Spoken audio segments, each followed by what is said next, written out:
Morning students. आज हम exercise 3.2 करेंगे। 8th क्लास की एक्सरसाइज 3.2। इस एक्सरसाइज में हमारा यूज होगा कि किसी भी बहुभुज के बाह्य कोणों के मापों का योग कितना होता है 360 डिग्री। बहुभुज चाहे वो 3 भुजाओं की हो, 4 हो, 5 हो, कितनी भी भुजाएं हो, जितनी भुजाएं होंगी उतने ही उसके बाह्य कोण होंगे और उतने बाह्य कोणों का जोड़ हमारा कितना होगा 360 डिग्री। अब ये हमारी एक त्रिभुज है। इस त्रिभुज में 3 भुजाएं हैं, 3 अंदर के कोण, तो 3 ही हमारे बाह्य कोण होंगे। तो हमारे 2 बाह्य कोण दिए हुए हैं 125, 125 और हमसे तीसरा बाह्य कोण पूछा गया है। तीनों बाह्य कोणों का जोड़ हमारा कितना होगा 360। 125 जमा 125, तीसरा कोण हमारा क्या था x इजिकल टू 360। 125 जमा 125 कितना हो गया हमारा 250 जमा x इजिकल टू 360। तो x का मान हमारा कितना निकल के आ गया 360 में से 250 घटाया हमने, कितना निकल के आया हमारा 110 डिग्री। अब हमारे बी भाग में भी हमसे एक बाह्य कोण पूछा गया है। ये बाह्य कोण में हमारी कितनी भुजाएं हैं, पहले तो ये देखो 1 2 3 4 और 5 भुजाएं हैं, तो हमारे 5 ही क्या होने चाहिए बाह्य कोण। अब एक बाह्य कोण हमारा 60 डिग्री का है। एक बाह्य कोण ये निशान है ये 90 का होता है, ये 60 डिग्री। एक बाह्य कोण हमारा 90 है।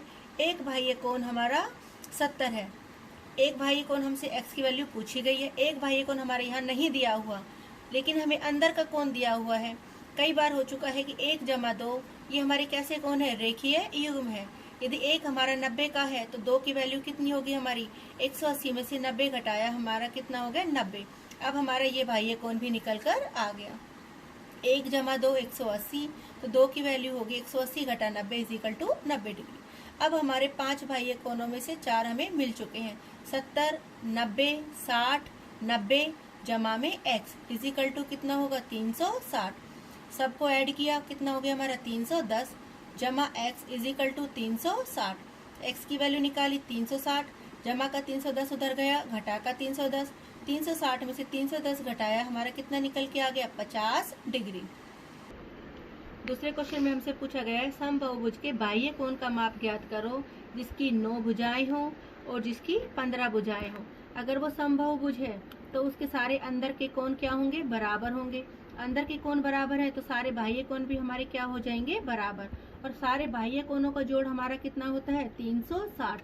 यदि 9 भुजाएं हैं तो हमारे बाह्य कोण भी कितने होंगे 9 ही बाह्य कोण होंगे। तो 360 की हमने 9 से भाग की तो हमारा कितना आ गया 40 डिग्री। यानी हमारे 9 बाह्य कोण है और हर बाह्य कोण का माप हमारा कितना है 40 डिग्री। ऐसे ही यदि 15 भुजाएं हैं तो बाह्य कोण हमारा कितने का होगा 360 की 15 से भाग की हमने 24 डिग्री। सारे बाह्य कोण हमारे बराबर बराबर होंगे। कितने बाह्य कोण होंगे हमारे 15, और हर बाह्य कोण का माप कितना हो जाएगा हमारा 24 डिग्री। क्वेश्चन 3 में हमसे पूछा गया है समबाहुभुज की कितनी भुजाएं होंगी यदि एक बाह्य कोण का माप 24 डिग्री है। यदि एक बाह्य कोण हमारा 24 डिग्री है और समबाहुभुज है तो उसकी सारी भुजाएं क्या होंगी बराबर होंगी।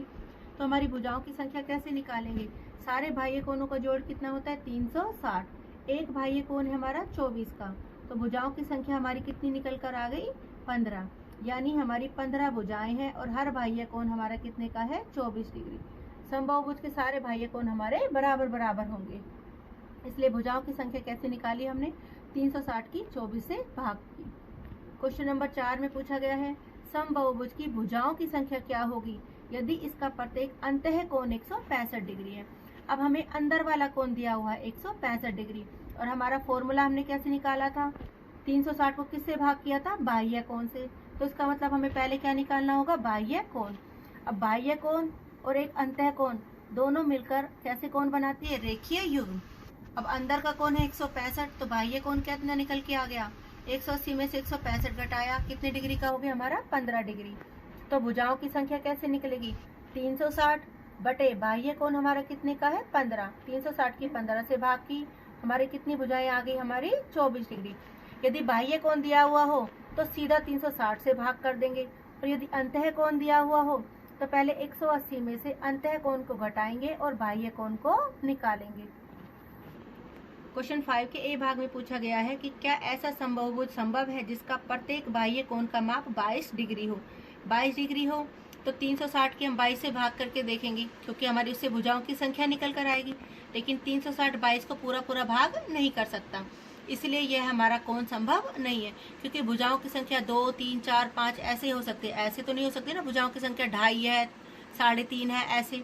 तो इसलिए 360 बटे में 22 किया तो पूरी भुजाओं की संख्या निकल कर नहीं आई, तो इसलिए ये बाह्य कोण का माप संभव नहीं है।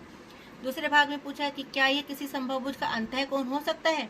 यदि अंतः कोण 22 डिग्री है तो पिछले क्वेश्चन में भी हमने बताया था, पहले हम बाह्य कोण निकालेंगे। 180 में से 22 घटाया, कितना निकल कर रहा है बाह्य कोण हमारा 158 डिग्री। अब हमने भुजाओं की संख्या निकाली, 360 बटे में हमारा बाह्य कोण कितने का था 158। अब यह भी 360 158 से पूरा भाग नहीं हो रहा, तो इसलिए 22 डिग्री ना तो बाह्य कोण ही संभव है, ना ही यह अंतः कोण के रूप में संभव है। क्वेश्चन 6 में पूछा गया है किसी समबाहुभुज में कम से कम कितने अंश का अंतः कोण संभव हो सकता है। सबसे छोटा समबाहुभुज क्या होता है, हमारी समबाहु त्रिभुज। और समबाहु त्रिभुज में प्रत्येक कोण कितने डिग्री का होता है, 60 डिग्री का। यह एक समबाहुभुज है और इसमें सबसे कम भुजाएं होती हैं, क्योंकि सबसे कम भुजाएं त्रिभुज में ही होती हैं और वो एक बहुभुज होता है। अतः हमारा न्यूनतम अंतः कोण कितने डिग्री का हो गया, 60 डिग्री। बी भाग में पूछा है किसी समबाहुभुज में अधिक से अधिक कितने अंश का बाह्य कोण संभव है। यदि न्यूनतम अंतः कोण 60 डिग्री का है तो बाह्य कोण कितने का हो जाएगा, 180 में से 60 घटाया हमने 120 डिग्री, क्योंकि हम बार बार बता चुके हैं कि एक अंतः कोण और एक बाह्य कोण का जोड़ कितना होता है, 180 डिग्री।